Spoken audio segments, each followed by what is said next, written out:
What do you think of Elon's plan to colonize Mars? Is it realistic or is it crazy?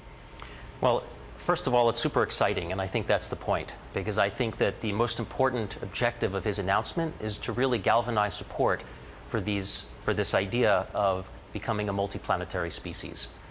I think that he knows that the idea of actually getting people there within the next 10 years is not really going to happen. I think that's why he's calling the first ship Heart of Gold, which is a tip to Douglas Adams' improbability drive. But he's taking on some very important steps to solve some of the very, very difficult problems around launch. So we hear so much about Elon Musk, Richard Branson, Jeff Bezos, but beyond them, who else is out there in this industry? Where do you see the most opportunity and innovation? Well, really, the opportunity for innovation is coming from the new technology that's emerged just in the last 10 years. And what's happened is that there's now this inversion that's gone on in the aerospace industry.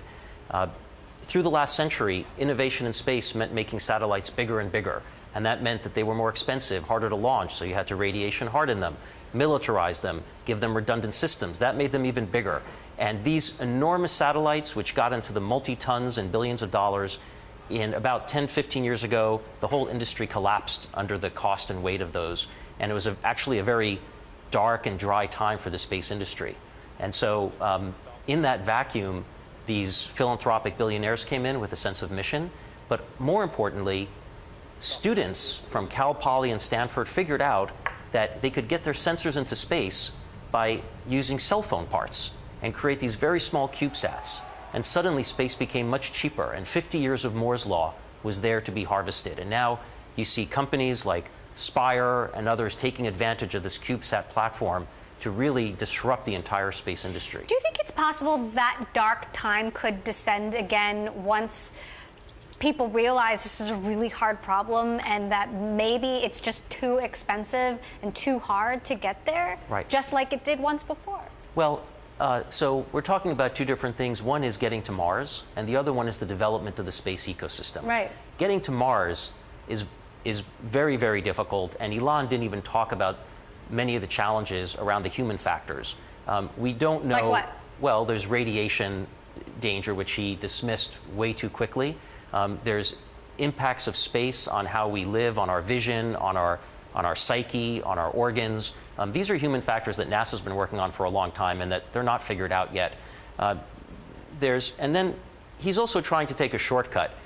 If Elon were to wait for the ecosystem to develop, there would be fueling depots in space. We're going to figure out how to mine the moon and mine asteroids, and he won't have to send his boosters back and forth bringing fuel into space. It'll actually be cheaper and safer if he leverages the ecosystem that the rest of the startup community is really building in space now. So how do you as an investor weigh the risk versus reward here? Yeah. Because obviously, you know, getting to Mars is one thing and investing in space in general is another thing, but it's still a hard and risky thing. How do you decide that it's worth putting your money here when you don't know if it's going to be profitable? Right. Well, we take risks on very iffy startups that are doing much less important things like helping teenagers share videos with each other. This is worth taking a risk on. There are really, there are the space ventures like Elon's that are focused on the long-term social missions of preserving our planet from asteroids, of preserving the species by becoming multiplanetary, of advancing science.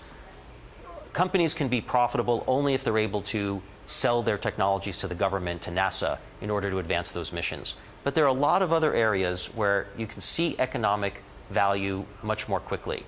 And that primarily today is in communications and in planetary awareness. Sensors that are keeping track of what's going on Earth, in the atmosphere, in the ozone, marine traffic, all kinds of sensing and imaging. And then there are also new applications being developed, like pharmaceutical research in zero gravity, asteroid mining, lots of other interesting areas that I see every day.